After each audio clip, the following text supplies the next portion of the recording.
Morgen, grüßt euch. Ja, ich bin im Wald unterwegs, ihr seht es ist früher Morgen und bin unterwegs beim Pilze suchen und da könnt ihr mich heute ein bisschen begleiten. Ich möchte einmal schauen, was für Pilze draußen momentan wachsen. Jetzt ist es ja schon schön kühl raus und feucht. Das ist natürlich optimal, dass Pilze wachsen.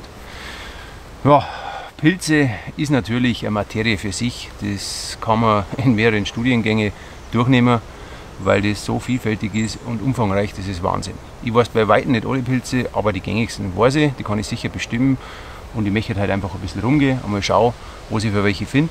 Wenn ich welche finde, wo man essen kann, möchte ich euch die ein bisschen zeigen und näher bringen. Gerade auch die Anfänger, für die ist es wichtig, dass sie die mit der Materie ein bisschen auseinandersetzen und wissen, was man für Pilze essen kann und was nicht. Pilze ist natürlich auch optimale Survival-Nahrung. Es gibt natürlich eine bessere, aber es ist nicht schlecht, weil es sind sehr viele Mineralien drin, die man da aufnehmen kann, die wo man eigentlich sonst nirgends kriegt, die vom Boden rauskommen. Okay, im Anschluss, wenn ich jetzt da mit meiner Pilzesucherei fertig bin, würde ich mir ein kleines Lager irgendwo bauen, wir ein kleines Feuer machen und mir die Pilze dort kochen. Da könnt ihr mich auch begleiten, könnt ihr ein bisschen zuschauen. Das ist ein ganz einfaches Rezept und sehr, sehr schmackhaft, also ich mag es sehr gern. Dann würde man noch einen kleinen Kaffee kochen und da könnt ihr mich halt begleiten. Ich wünsche euch jetzt viel Spaß und bis später.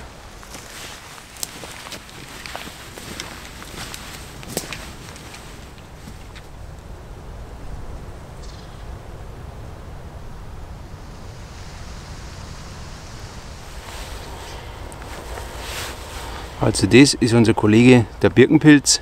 Ihr seht es, die gibt es in verschiedenen Brauntönen. Die sind teilweise ein bisschen ocker und gehen dann ins Dunkelbraune über und haben einen schuppigen Stiel. Deswegen kommt der Name auch Raufuß. Also das ist eine Art von Raufuß und ist essbar.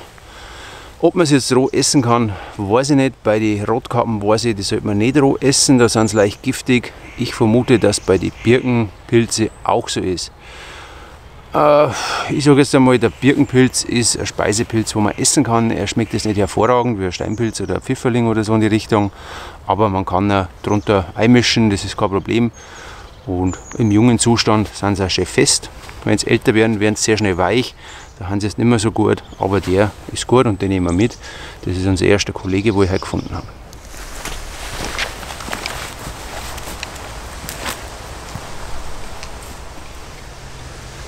Diesen Kollegen hier kennt jeder von Kindheit auf. Das ist so mit Abstand, denke ich mal, der bekannteste Pilz, der rote Fliegenpilz. Der kommt in die ganzen Märchengeschichten vor. Er schaut da wirklich wunderbar aus. Die Exemplare sind jetzt nicht mehr so schön, aber da gibt es wirklich wunderbare mit schönen, knallig roten Farben und weiße Punkten drauf. Das ist ein wahnsinnig schöner Pilz. Er ist giftig, den kann man auf keinen Fall essen. Das ist ein psychoaktiver Pilz, der hat Ibotensäure drin. Und da kann ich was sagen dazu. Ich habe in meiner Jugendzeit kontrolliert einmal mit einem Schamanen zusammen sowas konsumiert, um bestimmte Rituale durchzuziehen.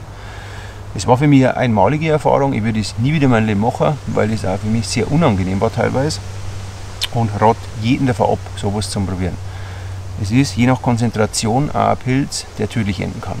Also bitte lasst die Finger davon, macht es so einen Schmarrn nicht. Es wird in vielen Ländern natürlich genutzt für sichere Zwecke, gerade für die Rituale und so, dass sie die Leute besser in Trance setzen können, den Rauschzuständen. Aber es ist wirklich mit Vorsicht zu genießen. Das ist meine Erfahrung dazu, wo ich sagen kann. Und dann schauen wir weiter, was wir herausfinden. Ja, hier habe ich einen weiteren Birkenpilz jetzt gefunden. Da ist es so, man muss ihn nicht gleich ausreißen und nachschauen, sondern man drückt oben ein bisschen auf die Kappen hier und man merkt, der ist schon sehr weich, von dem her lasse ich den stehen. Ich kann aus Erfahrung sagen, dass ein Birkenpilz sowieso nicht, meiner Meinung nach, kein guter Speisepilz ist, außer er ist wirklich ganz jung, ganz klar, dann sind sie richtig fest, dann sind die gut.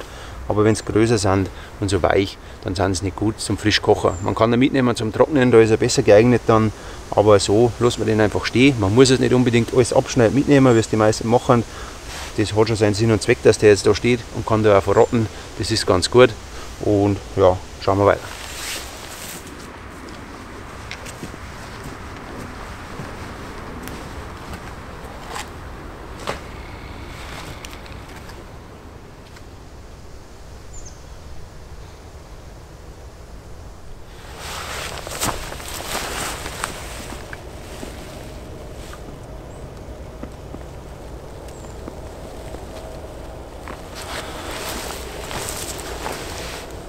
Dieser Kollege hier ist ein purpurschwarzer Täubling. Es gibt sehr viele Täublinge, aber den hier, den purpurschwarzen, kann man nicht essen, der ist giftig. Man findet den relativ häufig, gerade in meiner Gegend hier. Wächst überwiegend unter, was habe ich gelesen, unter Eichen, genau, und hat mit denen eine Wurzelsymbiose. Von dem her wächst er sehr gern bei Eichen. Ist aber auch in Buchenwälder anzutreffen und ist ein schöner Pilz, aber man kann ihn nicht essen.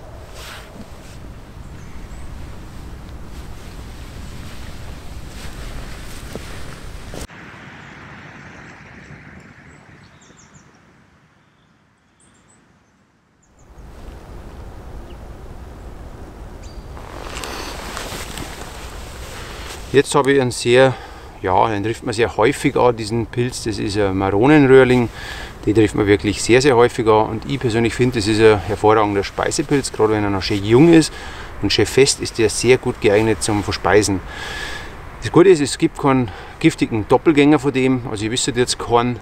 Und von dem her kann man sehr leicht identifizieren. Er hat eine kastanienbraune Kappen, unten ist er schön gelb und der Stiel ist schön glatt.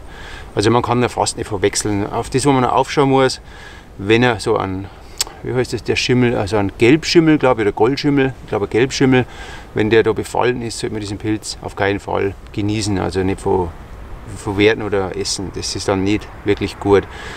Dazu kann man auch sagen, wenn man jetzt im Bayerischen Wald drunten wohnt oder so, gerade die belasteten Gebiete von Tschernobyl her noch, ist der natürlich sehr angereichert mit Strahlung. Ich habe einmal gelesen, wenn man es jetzt normal isst, hin und wieder fällt da gar nichts, aber man soll sich jetzt nicht dauerhaft nur von solchen Sachen ernähren, so wie es Wildschweine machen, und deswegen sind die Wildschweine eigentlich sehr ungenießbar in dem Fall. Gerade in die Regionen wie Deckendorf, rund Bischofsmais und im Bayerischen Wald allgemein. Da muss man ein bisschen aufschauen, ansonsten kann man den wirklich mitnehmen und das tue ich ja. Und da habe ich gleich noch einen gefunden, wunderbar, haben wir schon ein bisschen was.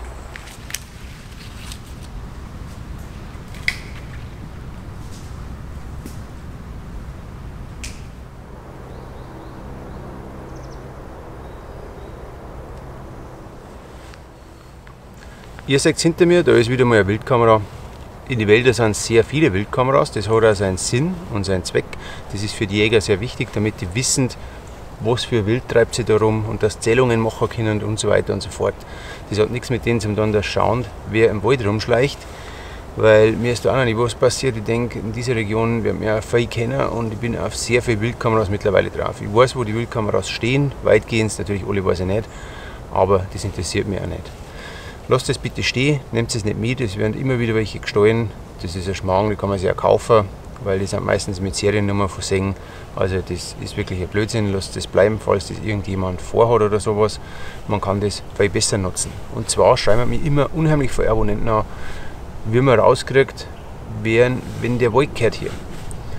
Das ist sehr schwierig zum rauskriegen, das weiß ich. Bei mir ist gut, ich kenne die ganzen Bauern, aber ihr könnt es so machen, ihr könnt euch einen kleinen Brief verfassen, und da könnt ihr einen Namen einschreiben und Adresse oder Telefonnummer und legt es in die Wildkamera ein. Die kann man aufmachen, da legt es ein und der Jäger, wenn er herkommt, dann findet er das und da kann man dann sein Anliegen einschreiben, dass man gerne wissen möchte, wen dieser Wald gehört und ob man sich mit denen in Kontakt setzen kann. Das ist nur mal so ein kleiner Tipp, was ihr probieren könnt. Hinter mir seht ihr jetzt, ich weiß nicht, ihr werdet es nicht ganz sehen, ist ein riesengroßes Loch, also ein Trichter. Der ist ungefähr so, ja, ich schätze mal so 10 Meter tief und geht trichterförmig zusammen. Das sind meistens Dolinen, die eingestürzt sind, von der Eiszeit her noch was. Und da würde ich euch bitten, wenn ihr sowas seht, geht es nicht ganz runter zum Trichter, weil man weiß nie, ob es noch weiter runter geht, ob es durchbricht. Ist jetzt nur mal so nebenbei gesagt, weil ich es gerade gefunden habe und schaut auf. Hier hinter mir habe ich das Name auch nicht gefunden, das Name ist eine Doline, ein Relikt aus der Eiszeit. Also meistens sind sie es und man sieht das vor kurzem erst ein bisschen weiter runtergesunken Name. Ich weiß nicht, ob ihr es hier genau seht, aber ich sehe es steht da und wie gesagt, seid vorsichtig, wenn es da runter geht, nicht, dass da noch 1 Meter, 2 oder 3 runter geht und bricht durch und verletzt sich dadurch. Das wollen wir ja nicht. Wollte nur mal ansprechen, eigentlich sollte ich weitergehen jetzt und Schwammer suchen, weil ich sehr, sehr wenig finde. Das ist wirklich sehr wenig, was jetzt momentan wächst. Und ich hoffe, dass ich jetzt dann ein paar finde, dass für eine kleine Pfanne voll Schwammer gelangt. Okay, und weiter geht's.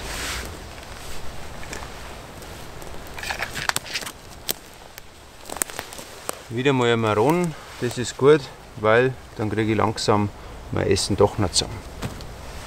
Ja, und genau, weil ich es gerade merke, wenn es in Schwammerl geht, beziehungsweise in Pilze, nehmt euch am besten so Stofftüten mit.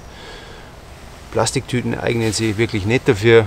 Und am allerbesten ist natürlich ein kleiner Korb aus Holz zum Beispiel oder geflochtener Korb. Da kann man die ganz gut transportieren. Ich habe es öfter hinten in meinem Beutel dran. Der ist mit so einem Netz offen. Der ist auch sehr atmungsaktiv und da halten sie sich auch sehr lang. Okay. Wieder Maronenröhrling. Ist schon mal was, ist schon mal sehr gut. Da habe ich gleich einmal eine Frage an euch. Schreibt es in die Kommentarfunktion bitte. Wenn ihr Pilze findet, dreht ihr die raus oder schneidet ihr sie ab? Bin ja mal gespannt, was ihr dazu sagt.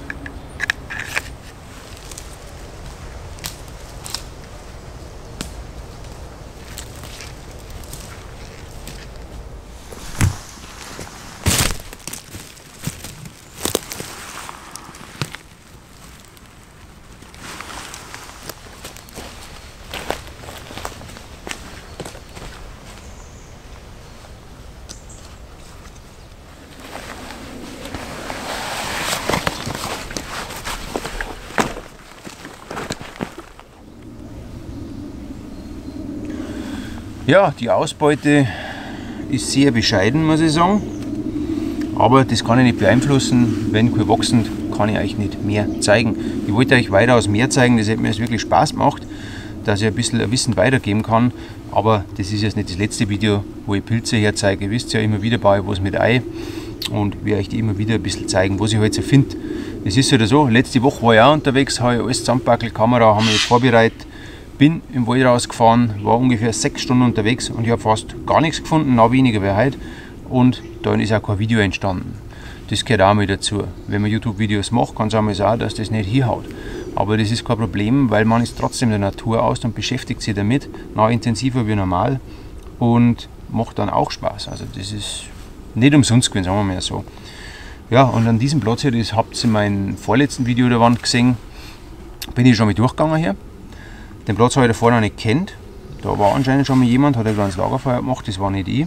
Aber da habe ich mir auch gedacht, da fahre ich mal her, gehe ein bisschen in Pilze und will mir da eine kleine Pilzpfanne machen. Weil es ist ganz gut, das ist schön versteckt darin im Wald in so einem Loch herunter. Da oben ist ein kleiner Fluss und es ist feucht darin, also nicht zu trocken, da ist wirklich schön feucht. Und da kann man auch ein kleines Buschboxfeuer machen ohne Probleme. Und von dem her bin ich da hergegangen und da mache ich das heute. Okay, dann würde ich sagen, verliere jetzt auch keine Zeit, weil ich habe heute auf Nacht auch noch Termine und will mir jetzt da meine Pilzpfanne machen. Freue mich schon drauf, ich habe 2 Eier dabei und dann noch einen Kaffee und dann spät nachmittags breche ich wieder auf, muss ich noch zum Auto zurückgehen, ist auch noch ein Stück, heimfahren, duschen und dann geht es zu Terminen. Aber ihr seht, man kann sich, ja, wenn man kurze Zeitfenster hat, auch ein bisschen in der Natur raus aufhalten, das ist kein Problem. Macht das auch, geht es einfach einmal nur für 3-4 Stunden raus. Das ist überhaupt kein Problem. Man muss ja nicht immer über Nacht fortbleiben, sondern einfach einmal die Zeit nutzen, wo man Zeit hat und nicht blöd rumsitzen, sondern rausgehen. Es macht echt Spaß. Okay, dann fangen wir an jetzt.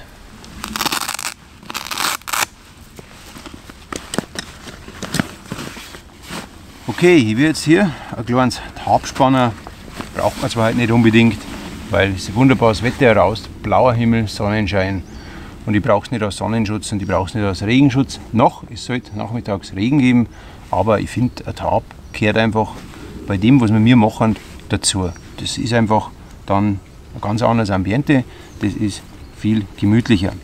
Ja, und hier habe ich meine ganz neuen Handschuhe von Helicontex. Was ich ein bisschen Werbung mache, weil die sind wirklich schön, die sind noch ganz neu und ja, bald wenn es nicht mehr so ausschaut, dann haben sie noch viel schöner. Da freue ich mich jetzt drauf, dass ich die einmal testen kann. Die sind so Bushcraft-Handschuhe und sind wirklich cool, also die gefällt mir ganz gut. Okay, dann lege ich jetzt einmal los.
Ja, hier.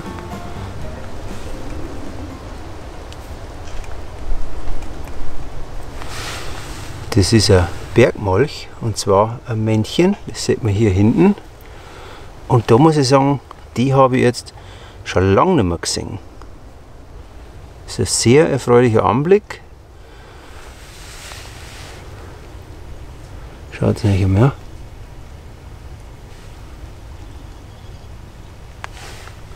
Das ist sehr cool, dass ich sowas sehe. Und der war unter dem Stein drin, wo ein Feuer gemacht worden ist. Jetzt seht ihr, warum ich immer sage, wenn man ein Feuer macht, schaut unter die Steine erst nach. Weil es wäre extrem schade, wenn so ein schönes Tier verbrennen würde. So, dann setze ich ihn da hinten aus, da ist ein wenig seine Ruhe, weil der ist jetzt gestresst nur.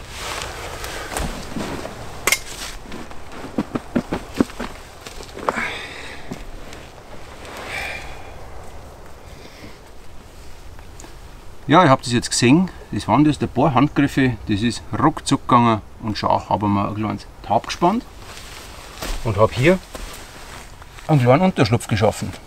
Nichts Großartiges, ist auch nicht jetzt unbedingt erforderlich, weil das Wetter ist wunderbar draußen, da rund ist es ein bisschen, ja, ein bisschen dunkel und das macht aber nichts, weil ich habe mir da etwas geschaffen, das wo mich persönlich extrem entspannt, und euch geht es genauso, das weiß ich.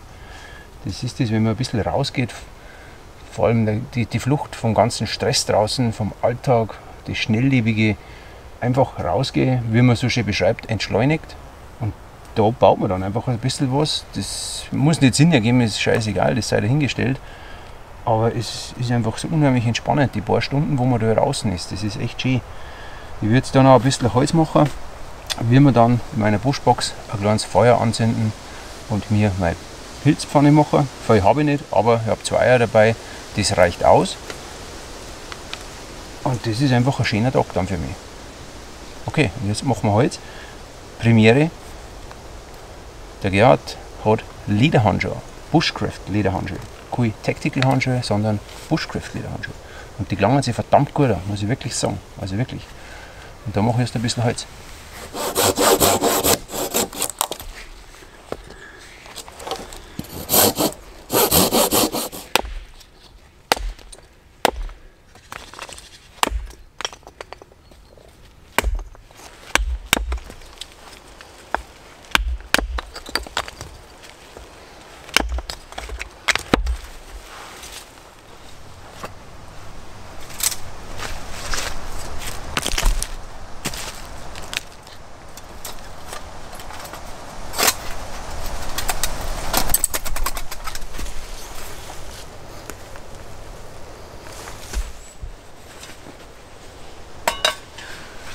Ja, jetzt habe ich ein bisschen Holz gemacht mit meinen neuen Handschuhen.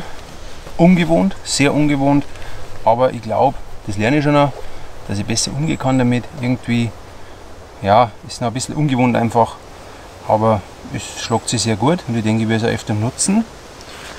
Und ja, das Schöne ist jetzt dann, wisst ihr, was ich denke die ganze Zeit, wie ich Holz gemacht habe und wie ich was aufgebaut habe, und gar nichts. Das ist genau das Schöne. Man denkt einfach nicht, man macht einfach, man ist einfach frei. Und das ist das Schöne dran. Und jetzt mache ich ein kleines Feuer und dann kochen wir uns die paar Pilze, die ich gefunden habe, die Hände voll. Die lassen wir uns richtig schmecken und dann machen wir uns einen schönen Kaffee.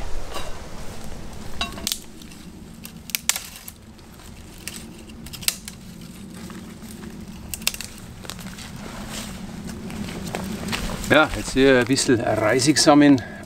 Kreisert, wie wir sagen, zum Feuermacher. Da kann ich eigentlich eine lustige Geschichte erzählen. Da habe ich mal jemanden dabei gehabt, das ist schon lange her, einer aus Minga, ein Mingerer. Und den habe ich dann beim Lagerbau, ich habe es rumgebaut und habe gesagt, du holst ein Holz und teilen wir uns die Arbeit ein bisschen auf. Ah, ja, hol ein Holz. Und weißt du, wie er dann gekommen ist? Er hat frische Bäume umgeschnitten, Haselnuss, ganz grün noch, und dann ist er gekommen mit einem ganzen Backen. Alles grünes, nasses Holz. Dann habe ich gesagt, ja, was magst du jetzt damit machen? Über Feuer. Und ich so, naja, das probierst du jetzt einmal. Hat aber dann nicht geklappt. Also, Reisig, nehmt es immer unter rum. Da ist schön trocken, weil das, was auf dem Boden liegt, saugt Feuchtigkeit und dann brennt es nicht gescheit. Und das ist auch im Winter sehr gut. Und ich sage es immer wieder, schaut ein bisschen unter die ganzen Felsvorsprünge rein, da findet ihr auch im Winter oder bei starkem Regen immer ein bisschen was Trockenes.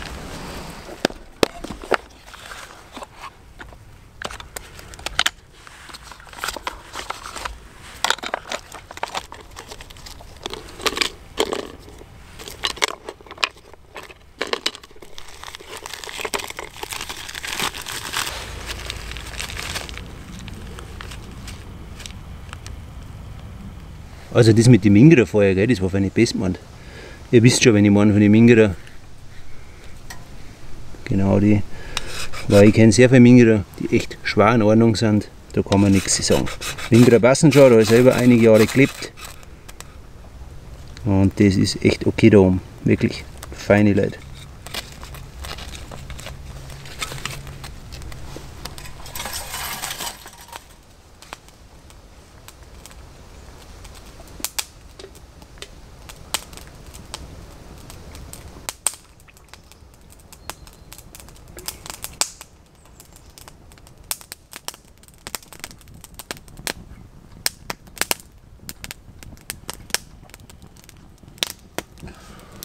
Ja, ist nicht wirklich viel, aber es reicht. Wie gesagt, ich habe 2 Eier dabei und das ist das einfachste Rezept, was es gibt.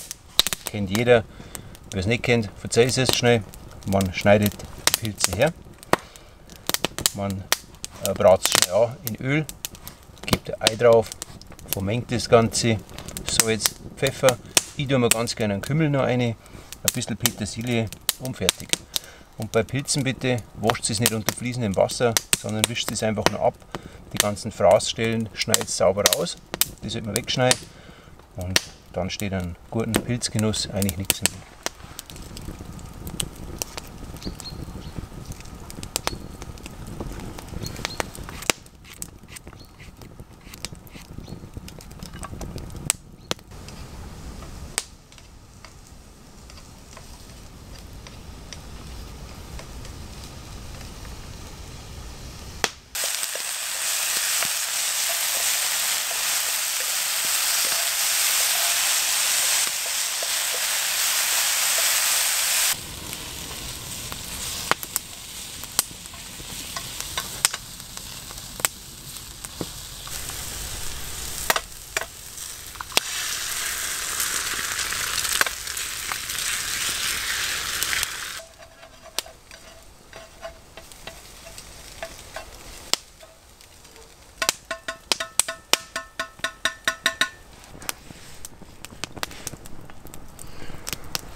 Ja, und so ein kleines Werkzeug zum Kochen habe ich gefunden bei meinen Kindern in der Spielküche.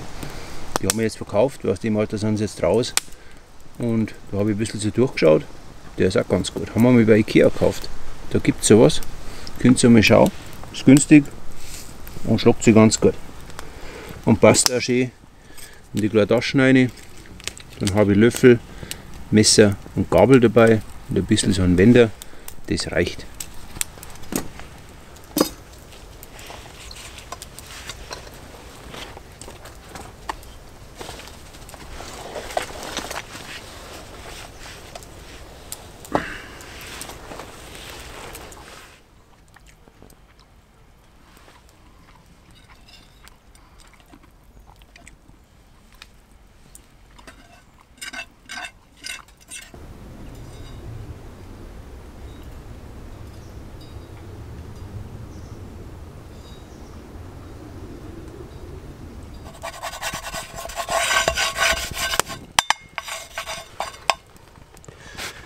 Ihr seht, das Teil ist wirklich perfekt. Ist für Kinder gemacht und für uns Männer sowieso. Weil das Kind im Manne heißt ja aber und von dem her ist das perfektes Teil. Schön flexibel, wunderbar.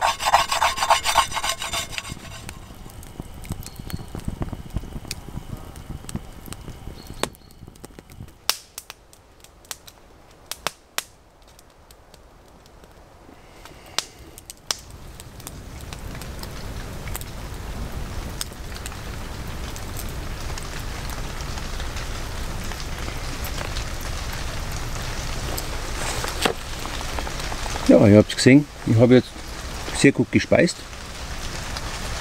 Jetzt fangen sie das Ring an, so schnell geht's. Vorher war Sonnenschein, blauer Himmel. Jetzt fangen sie das Ringen an, macht aber nichts. Ich habe ein Tab, da sitzen wir jetzt drunter, bleibt noch 2-3 Stunden da.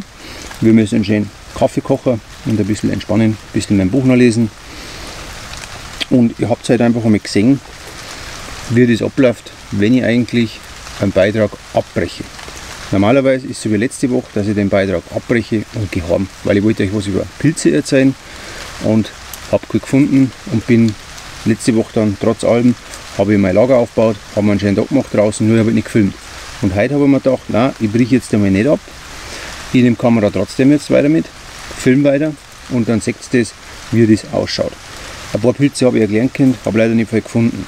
Aber so schaut das dann bei mir aus. Ich mache das trotzdem weiter, weil das Filmen bei mir so nebenbei mitläuft. Das, wo mich überhaupt nicht stört, das macht mir auch noch Freude, mal abgesehen von dem.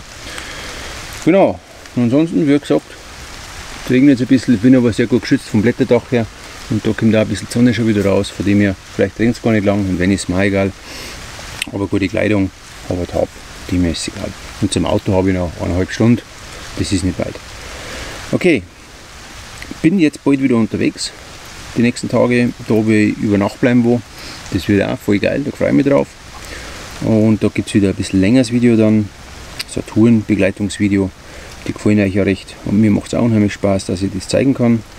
Und ja, ich lege euch das jetzt ans Herz. Geht's raus, egal für ein paar Stunden oder auch nicht. Wenn ich schaue, ich habe früher oder mein ganzes Leben eigentlich Schicht gearbeitet. Ich bin vor der Nachtschicht noch rausgegangen, habe ein paar Stunden entspannt, habe mich in Tengelmatten im Wald reingelegt, habe ein bisschen geschlafen und dann bin ich in die Nachtschicht gegangen. Da ist man einfach voll ausgeglichener dann. Das ist wirklich so. Man soll sich einfach die Stunden, wo man hat, sinnvoll nutzen. Man muss nicht unbedingt das auf Teufel komm raus immer was machen, aber einfach ein bisschen was zum Entschleunigen und zum Entspannen. Das ist wichtig, das lege ich euch ans Herz. Man weiß nie, wie schnell das Leben vorbei ist oder dass man krank wird oder sonst was. Das geht sehr, sehr schnell und dann bereut man das vielleicht. Man sollte wirklich jede Minute auskosten. Okay, dann mich gefreut, dass ihr zugeschaut habt bis jetzt, dass euch das trotz allem gefallen hat und wir sehen uns auch bald wieder. Habe ich ja gerade gesagt und wünsche euch jetzt was. Macht es gut. Der Weitler sagt Pfirtink. Servus.